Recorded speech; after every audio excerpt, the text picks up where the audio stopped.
Bonjour, je suis Eric Larson, je fais partie de l'organisation de Lunch at the Circle et aujourd'hui je suis avec, Thibaut Bechtoil. Thibaut, Bonjour.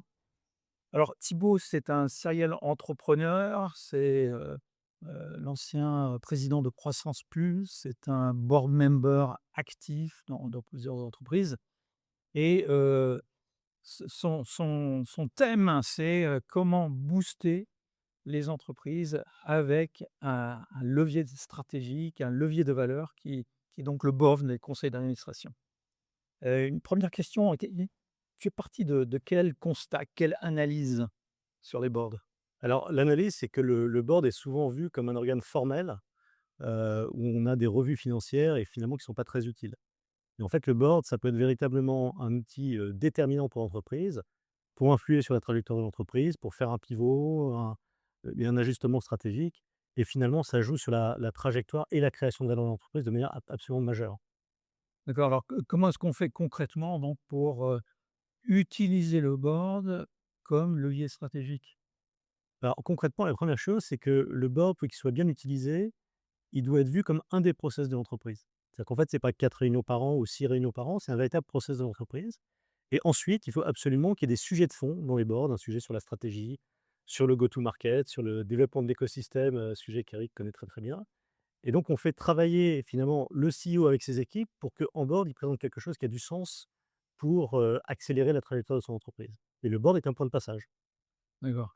Si on avait à dresser le portrait robot du conseil ou du board parfait, c'est quoi les caractéristiques?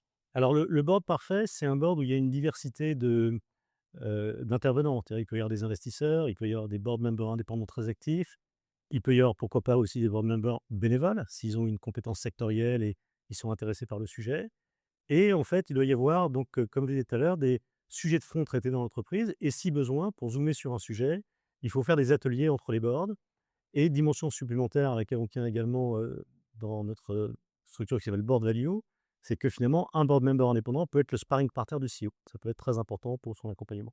D'accord, et en conclusion, quels sont les conseils que tu donnerais à une entreprise qui est intéressée par ce type de démarche?